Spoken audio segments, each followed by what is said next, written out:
Hey, how y'all doing out there in video land? This is Stiletto coming at you from the Wild Wild West. And what we got to talk about today? Well, we're going to talk about some assisted folders. These are the assisted folders that are in my collection. These are the ones that I own. These are the ones I've had experience with. These are the ones I know a little bit of something about. Let me introduce them to you. These right here are the Kit Carson designed Flavio Kuma Deadbolt and IKBS ball bearing systems with the Kin-Onion assist.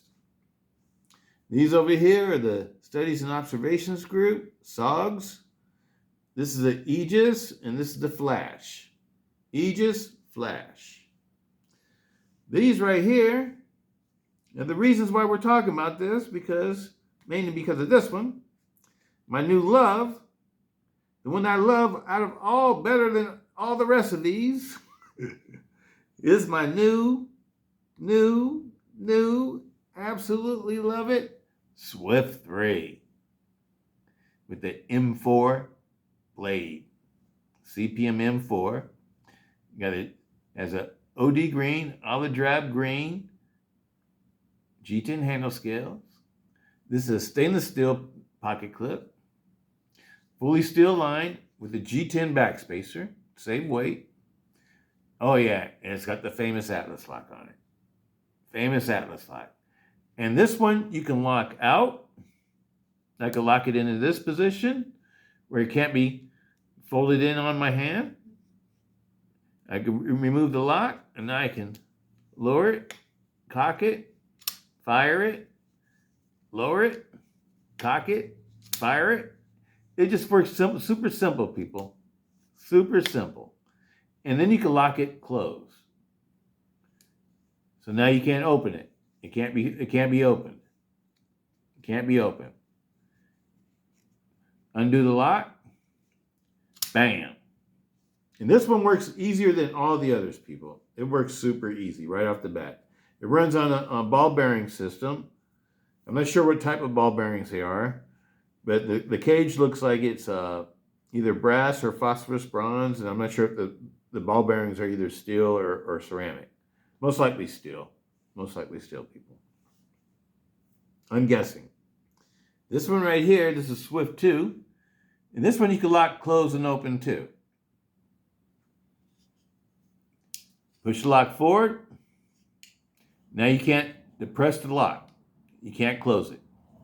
So it can't be closed. This one, remember, has a triad lock anyway, so it's super strong anyway without an extra lock. This one is also a super strong lock anyway, but it even makes it even stronger and safer with the lock. Same goes for this one. And then then you remove the lock. Now you can close it, open it, close it, open it, close it. And then you can lock it. Like so. So now you can open it. Functions the same way as the new one. Unlock it. Bam. This one has a 3.5-inch CTX XHP blade. The blade is a drop point design with a drop point / spear. It's close to being a spear almost, but I'll still call it a drop point. It's a saber flat ground blade, and it has swedge on the top. So it's really made for piercing. It's one thing I always liked about it. It's got the DLC finish. It's got a contoured G10 handle scale. The handles on this one feel really good, people. It feels really good. This is a really good model. But I never had too much faith in it because the original Swift, the one without the lock in the handle, the original Swift 1, the thing I didn't like about that one is I broke it. And Cold Steel replaced it with 2 of these. Absolutely love it. This one never broke. It's a good night. And what broke in it was the Tech Lock spring. It was the spring itself. The spring that ejects the blade. The torsion bar or spring or whatever you want to call it, leaf spring. That's what broke on it. This one doesn't work like that, though. This one has two separate springs. It has a spring on this side and a spring on this side. They're very similar to the Ken Onion style springs, the spring that is used in the Deadbolt. And like you can see it. This one just has one spring on one side. This one has a spring on each side. So to me, that seems like that would make it super strong. And so, you know, maybe it's built to last long. That just rhymed for the first time. But I love this one, people. I love it. I love it. I love it. This one right here, I thought it was going to be one of the great ones too. But it has some issues. Because I love the Deadbolt, but the Deadbolt has an issue. I hope they would figure it out and fix it. But the pivot always comes loose. And with this one, to get to the pivot, you have to take apart the button, and you have to remove the deadbolt, and the pivot screw is a flat tip screw that's underneath the deadbolt. And so it's a lot of work just to tighten it up. It wouldn't be so bad if it was easy to access, you know, and you could tighten it up very easily. But this one, you had to, damn near take apart the knife to get to it. But this one works nice too. This one works with the flipper. You just touch the flipper and it pops out. And like I said before, this one you can flip close.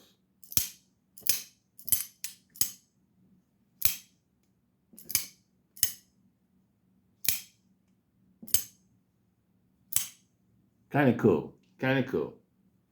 But it will come loose. Like this one's probably, it's coming loose already, and I tightened it up before we did that. All right. This is a smaller version. And I like this one because of the shape of the blade, people. You know that.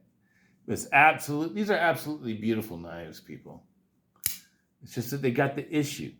But, if you're going to get something for a tactical knife, these are super strong. Andrew Demko tested one of these. Not this knife in particular, it was a Clever Girl.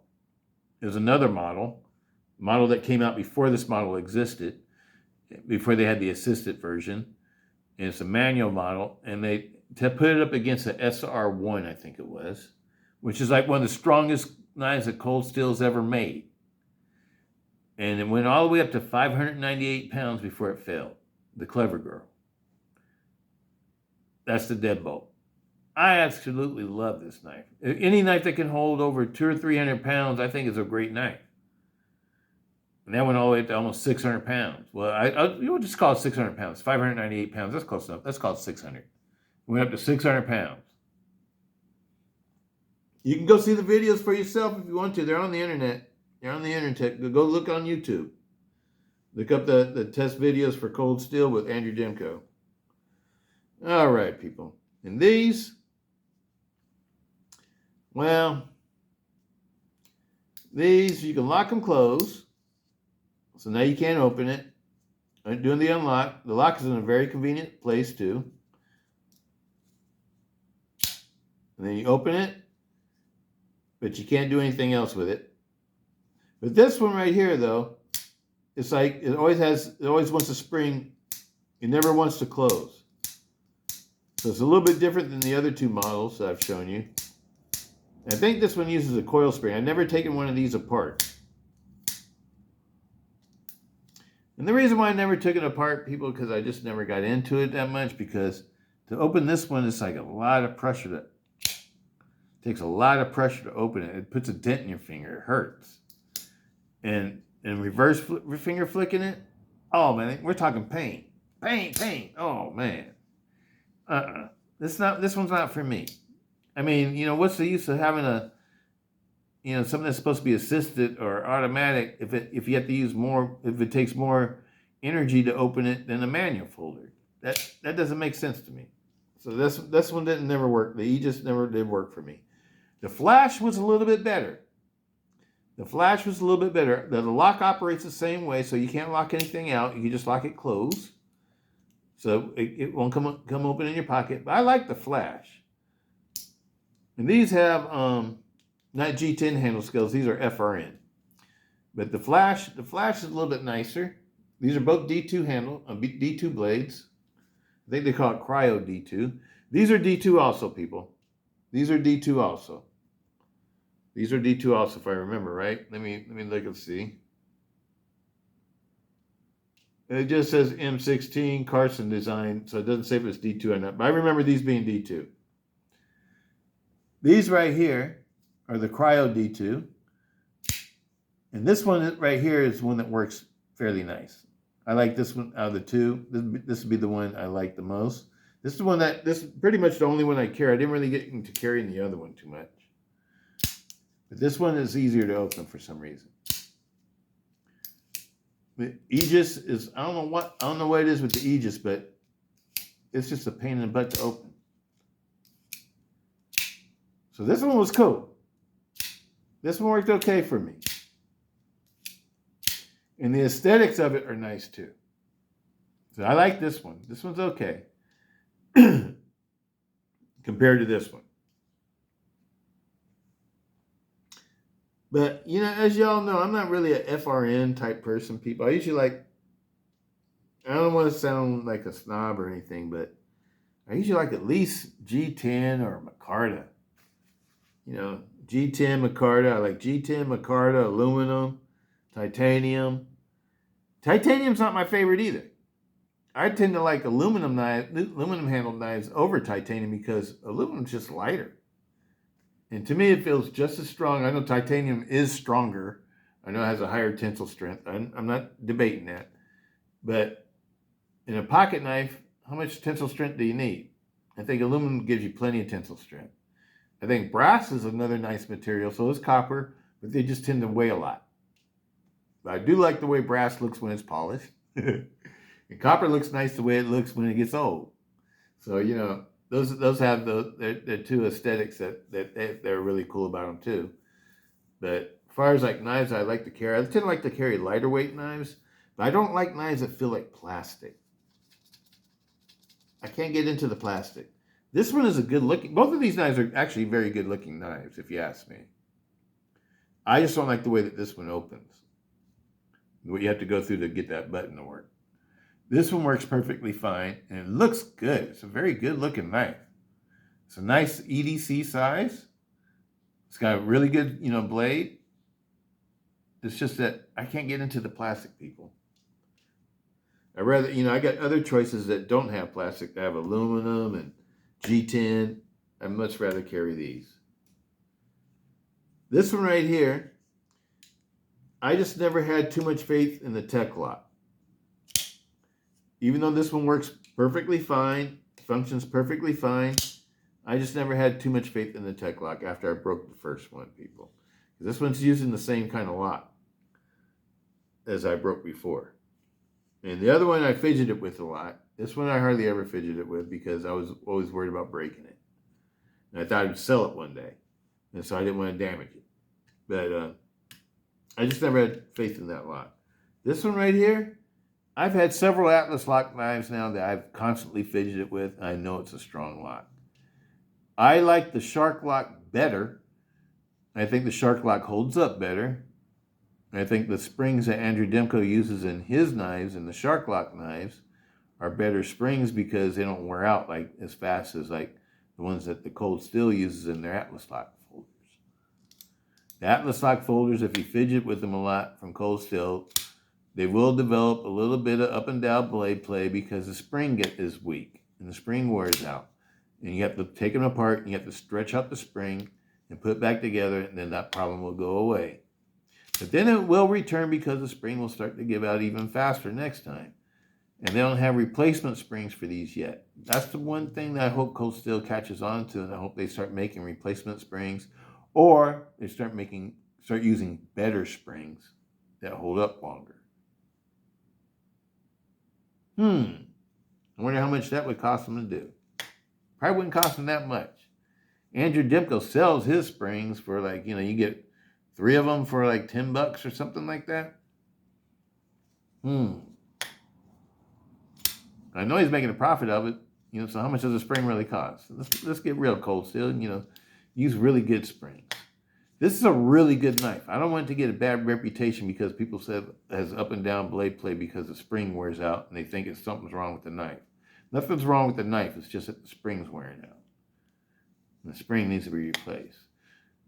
Andrew Demko sells replacement springs for his knives when the springs wear out. And you could replace the springs.